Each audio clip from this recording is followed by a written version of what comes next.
আসসালামু আলাইকুম সবাইকে। ভালোবাসার নীল ঠিকানা গল্পের 30 নম্বর পার্ট। তো বেশি কথা না বলে চলুন গল্প শুরু করা যাক। কে তুই? পিয়ালির প্রশ্নে প্রিয়তা থতমত খেয়ে গেল। তৌসিফ স্ত্রীর ব্যবহারে বিরক্ত হয়, কপাল কুঁচকে বলল, পাগল হয়ে গেছো তুমি? ও কে মানে? আমাদের মেয়ে ও। পরাণকে তুমি চিনতে পারছো না? পিয়ালির চোখে জল, আঙ্গুল উঁচু করে প্রিয়তার দিকে ইশারা করে বলল, ও আমার পিহু নয়, প্রিয় রাব্বু। পিহু হলে এতক্ষণ আমাকে জড়িয়ে ধরে গেলে চুমু খেত। আমার মেয়ের অভ্যাস আমি জানি, ওর স্পর্শ আমি চিনি। এই মেয়ে কে তুই বল? পিহু হওয়ার পর থেকে পিয়ালির পাগলামো বেড়েছে। ওর ধারণা ওর আরো একটা মেয়ে আছে যার নাম প্রিয়তা। সেই থেকে তৌসিফকে পিয়ালি প্রিয় রাব্বু বলে সম্বোধন করে। শুরুতে তৌসিফ রাগ করতো, বিরক্ত হতো, কিন্তু স্ত্রীর মুখের দিকে তাকিয়ে সবটা মেনে নিয়েছে। তাই বলে আজকের করা পাগলামি মানতে পারছে না ও। তৌসিফ বলল, সত্যি সত্যি তোমার মাথাটা গেছে? নিজের মেয়েকে চিনছো না তুমি? পিয়ালি এগিয়ে যাই, আস্তে করে প্রিয়তার গালে হাত রাখে।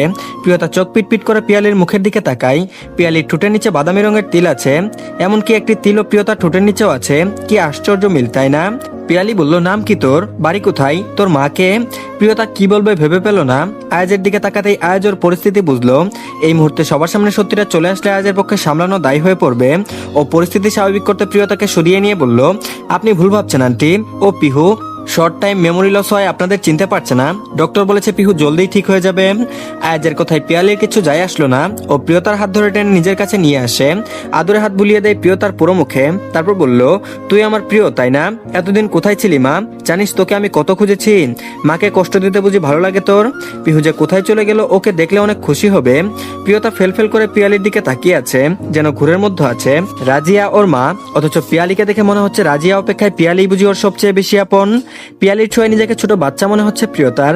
পিহু কতটা লাকি, এত সুন্দর একটা পরিবার পেয়েছে, মা পেয়েছে। সবচেয়ে বড় কথা হলো এত ভালো একজন জীবনসঙ্গী পেয়েছে। পিয়ালির ব্যবহারে এবার আয়াজেরও সন্দেহ হচ্ছে। ঠিকই তো, একরকমের দুটো মানুষ কোনো রক্তের সম্পর্ক ছাড়া কিভাবে এক হতে পারে? তাও দুজনের চেহারায় এত মিল।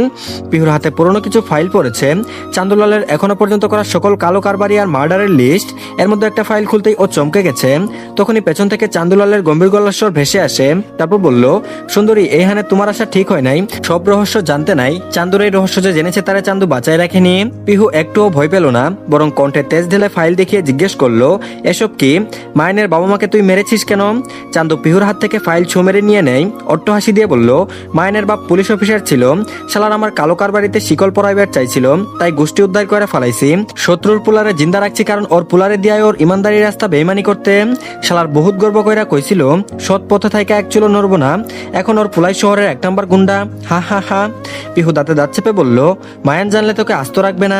চান্দুলাল বলল, কে জানাইবো তুমি? সেই সুযোগ আমি দিলে তো। বলতে বলতে নীলা এগিয়ে এসে পিহুর হাত বেঁধে ফেলে। পিহু ধারালো চোখে তাকালো ওর দিকে। নীলা কিছুটা ভয় পেয়ে বলল, আমি আগেই বলেছিলাম এই মেয়ে মায়ানের ভীতু বউ হতেই পারে না, তাই তো খবর লাগিয়ে খোঁজ নিয়েছি এটা অন্য কেউ। চান্দুলাল আর নীলার মধ্যে যখন মারামারি চলছিল তখন পিহুর অবয়ব পানিতে পড়ে। নীলা সেটা খেয়াল করে চান্দুলালকে দেখায়, পরে বোঝায় যে এসব পিহু ইচ্ছে করেই করছে। নীলার শুরু থেকে পিহুর উপরে আক্রোশ থাকায় ওর উপরে নজর রাখতে লুক ঠিক করে।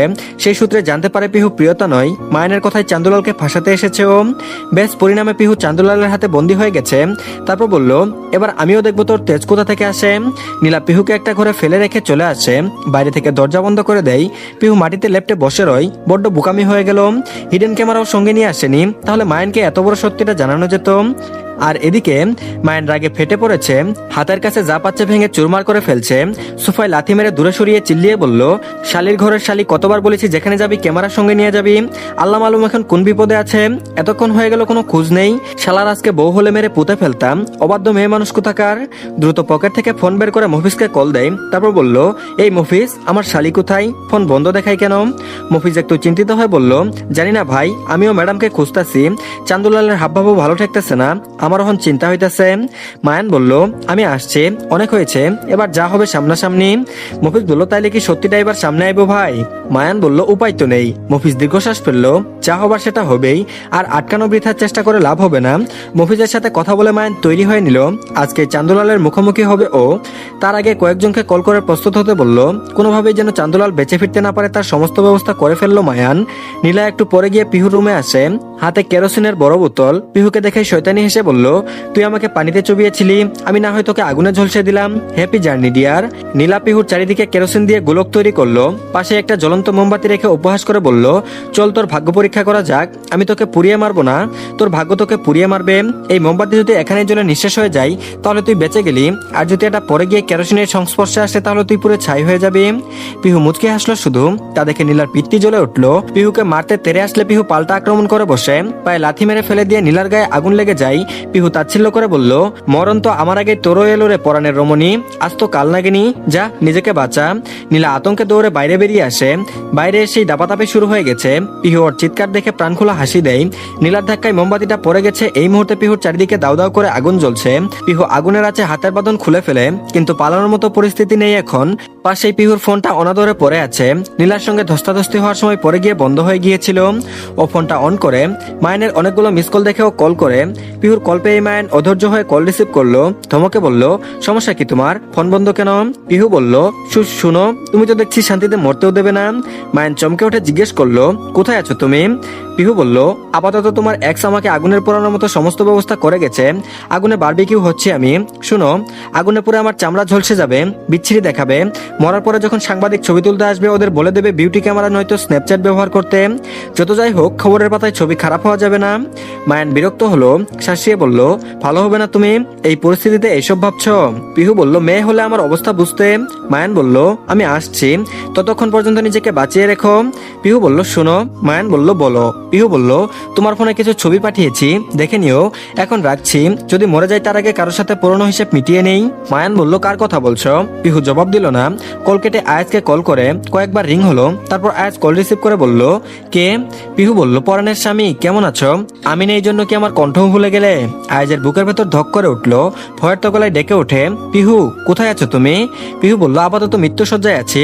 সে যাই হোক, তোমার 1 মাসের ডিল শেষ, এখন তুমি মুক্ত। শুধু আমার হয়ে আমার আম্মুকে বলে দিও যেন আমার জন্য কষ্ট না পাই। আম্মুর মেয়েকে আমি খুঁজে বের করেছি, খুব জলদি আম্মুর সাথে তার বড় মেয়ের দেখা হবে।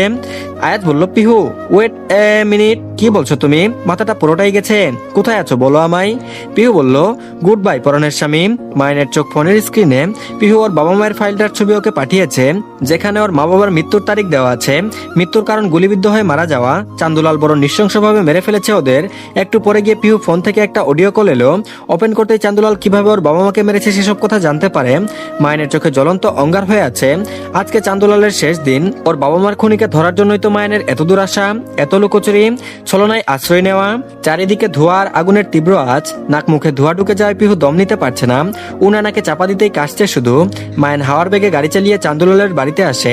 চোখ দুটো অঙ্গার হয়ে আছে, ক্রোধে ফেটে পড়ছে ও। গেটের সামনে যাকেই পেলে বাধা দেওয়ার সুযোগ না দিয়ে লাথি মেরে সরিয়ে দেয়। রাগে হিসিস করতে করতে ভেতরে ঢুকতেই মফিজের দেখা পেল। তারপর বলল, পিহু কোথায়? মফিজ বলল, এখনো খোঁজ পাইনি ভাই। মায়ের মফিজের বুকে ধাক্কা দেয়, দূরে সরিয়ে দেয়। অশ্রাব্য ভাষায় গালি দিয়ে বলল, এতক্ষণ বসে বসে বাল ফালাইছো? আমার শালির কিছু হলে তোকে আগে জমের বাড়ি পাঠাবো বলে রাখলাম। মফিজ বলল, আপনি তো জানেনই চান্দুলালের বাড়ি একটা গোলক ধাঁধা, ম্যাডামকে কোথায় রেখেছে বুঝতেই পারছি না। মায়ান বলল, ওই শালির ঘরের শালি কোথায়? দা করে। মফিজ বলল, কে? নীলা। আর এদিকে নীলা বলল, আমাকে খুঁজছিলে? দেখো তুমি ডাকলে আর আমি চলে আসলাম। মায়ান তেরে গিয়ে নীলার চুলের মুঠি টেনে ধরে। নীলা ব্যথা পেলেও মুখে কুটিল হাসি ফুটিয়ে বলল, বাহ, বউয়ের হামসাকালের জন্য এত দরদ তোমার বউ জানে। মায়ান ওর গলায় বারবার থাপ্পড় মারলো। কর্কশ গলায় তোমাকে জিজ্ঞেস করলো, পিহু কোথায়? নীলা বলল, এতক্ষণে মরে গেছে নিশ্চয়ই। মায়ান কথাটা শোনা মাত্র ওকে আছাড় মেরে মেঝেতে ফেলে দিল। আঙুল উঁচু করে বলল, আমার শালির কিছু হলে তোর খাটিয়ে আগে উঠবে, বলে রাখলাম শালির ঘরের শালি। এই মফিজ জলদি চল। চান্দুলাল বলল, এত তারা কেন? আমার লগেও দেখা করে যা। মায়ানের পা থেমে গেল। ওর ঠিক সামনে চান্দুলাল টাক মাথায় বুলিয়ে বুলিয়ে দাঁড়িয়ে আছে। তারপর বলল, আমার বাবা মাকে মেরে আমাকে অন্যায় পথে নিয়ে এসেছিস, সত্যিই চান্দু তুই এক পিছ হই। আজকে রেয়ার এক পিসকে টুকরো টুকরো করে বহু পিস করবো। এরপরে চান্দু আর মায়ানের হাতাহাতি শুরু হয়। কেউ কাউকে এক চলো ছাড় দেবে না। মফিজ তখন হন্নি হয়ে পিহুকে খুঁজছে। মারামারি এক পর্যায়ে চান্দুলাল বন্দুক বের করে মায়ানকে মারতে চাই। ভাগ্যক্রমে তখনই মফিজ ডেকে ওঠে, ভাই ম্যাডামকে পেয়ে গেছি। মায়ান সরে যেতেই গুলিটা নীলার বুক ভেদ করে যায়। বিকট চিৎকার করে নীলা মাটিতে ধরাশায়ী হয়ে পড়ে যায়। চান্দুলাল হতবাক হয়ে বোনের মৃত্যু দেখে মুহূর্তেই সব ভুলে মায়ানের দিকে বন্দুক তাক করতে মায়ান লাথি মেরে বন্দুকটা ফেলে দেয়। সঙ্গে সঙ্গে একগাদা পুলিশ বাড়ির ভেতর ঢুকে পড়ে। মায়ানকে দেখে একযোগে সবাই স্যালুট করতে মায়ান অর্ডার দেয়, এটাকে নিয়ে যাও আর লাশ পোস্টমর্টেমে পাঠাও। চান্দুলাল সবিস্ময়ে মায়ানের দিকে তাকিয়ে আছে। মায়ান হাসলো, বিদ্রুপের হাসি। চান্দুলালের কাছে গিয়ে বলল, আমার বাপের রাস্তাতেই রয়েছে আমি, তোর ঘর থেকে তোর খেয়ে কেমনই তোকে ছোবল মেরে দিলাম। চান্দুলাল বলল, তুই? মায়ান বলল, এখন বুঝেছিস কেন আমি পড়াশোনার জন্য এত চাপ দিতাম তোকে? তোর সামনে ভালো থেকেছি, তোর অন্যায়ের সঙ্গ দিয়েছি যেন আমি আমার লক্ষ্য পূরণ করতে পারি। আমি একজন চাক্ষুষ পুলিশ অফিসারের ছেলে। আমার বাবার মৃত্যুটা যে স্বাভাবিক ছিল না সেটা ঠিকই জানতাম, শুধু জানতাম না খুনিটা তুই। জানলে তোকে আগেই মেরে দিতাম। সে যাই হোক, এখন তোর যন্ত্রণাদায়ক মৃত্যুর কারণ হবো আমি। তিলে তিলে মারবো তোকে, জেলের চার দেয়ালে পচে মরবি তুই। চান্দুলালের অভয়াশ্রমে থেকে মায়ান পড়াশোনা করে পুলিশে জয়েন করেছে। স্পেশাল অফিসার হিসেবে সিক্রেটলি সব কাজ করে গেছে এতদিন। চান্দুলালের কালো কারবারি শেষ করতে এতদিন এই মিশনে নেমেছিল ও। তখন কি জানতো এই চান্দুই ওর বাবা মায়ের খুনি? মফিজের ডাক শুনে মায়ান উদ্ভ্রান্তের মতো ছুটে চলল। যখন নির্দিষ্ট গন্তব্যে পৌঁছালো তখন চারিদিকে নিস্তব্ধতায় থেমে গেছে। তারপর বলল, পিহু কোথায়? মফিজ বলল, ওই ঘরটাই। মায়ান বলল, তুই এখানে দাঁড়িয়ে কি বাল ছিড়ছিস? যা আগুন নেভানোর ব্যবস্থা কর। মফিজ বলল, যাচ্ছি ভাই। মায়ান আগুনের মধ্যে ঝাঁপ দিল। বাহিরে আগুনের প্রচন্ডতা প্রকাশ পেলেও ভেতরে শুধুই ধোঁয়া, যেন শীতের রাতের কুয়াশা। মায়ান হাঁক ছেড়ে ডাকলো পিহুকে। তারপর বলল, পিহু, এই পিহু। পায়ের কাছে কিছু বাঁধলো, অমনি হুমড়ি খেয়ে উপর হয়ে পড়ে যায় ও। রাগের ঠেলায় মুখ দিয়ে অটোমেটিক গালি বেরিয়ে আসে। কোন বালছাল রে! তাড়াহুড়ো করে যখন বসলো হুট করে মনে হলো নরম কিছুর সাথে পা লেগে গেছে ওর। হাতে খুঁজতে গেলে ততক্ষণে মফিজ বাইরে আগুন নিভিয়ে ফেলেছে। দরজা খুলে দেওয়া এখন ভেতরটা পরিষ্কার দেখা যাচ্ছে। ওর সম্মুখে পিহুর নিথর দেহটা পড়ে আছে। মায়ান আটকে ওঠে, কোথায় মেয়েটার কিছু হয়ে গেল না তো? হামাগুড়ি দিয়ে পিহুর নিকট এগিয়ে যায় ও। না ছুঁয়ে দূরে থেকে ডাকে, পিহু, এই পিহু, পিহু ওঠো, শুনতে পাচ্ছ? মায়ান আস্তে করে ওর বাহু স্পর্শ করে অল্প ধাক্কা দিয়ে ডাকে আবার। এতবার ডাকার পরেও যখন পিহুর কোনো সারা শব্দ পাওয়া গেল না, মায়ান জ্ঞান শূন্যের মতো ওকে এক ঝটকায় কুলে তুলে নেয়। দৌড়াতে দৌড়াতে উচ্চ শব্দে ডাকে, মফিজ গাড়ি বের করে এখনই। পরক্ষণে পিহুকে উদ্দেশ্য করে বলল, এই শালি চোখ খুল, দেখ আমার বউটা বড় শান্তশিষ্ট, কিন্তু যখন জানবে আমি ওর বোনকে বাঁচাতে পারিনি তখন আমাকে মেরেই ফেলবে। আমার বেঁচে থাকার জন্য হলেও তোর বেঁচে থাকাটা জরুরি, চোখ খুল বলছি। আয়াজ নিজের মধ্যে নেই। চেনা জানা যত বন্ধু ছিল সবাই পিহুর খোঁজ লাগিয়ে দিয়েছে। বিশ্বস্ত এক পুলিশ বন্ধুর মাধ্যমে পিহুর লোকেশন ট্রেস করায়, কিন্তু জায়গায় এসে পিহুকে পায়নি। পিহুর ভঙ্গুর ফোনটা পড়েছিল শুধু। আয়াজ ধরে নিয়েছে পিহুকে পাবে না ও। পাগলের মতো ছুটে বাইরে আসে। আশেপাশে লোকজনকে ধরে ধরে জিজ্ঞেস করে, আমার স্ত্রীকে দেখেছেন? ফর্সা, লম্বা, কঞ্চির মতো দেখতে, অনেক কথা বলে, দেখেছেন ওকে?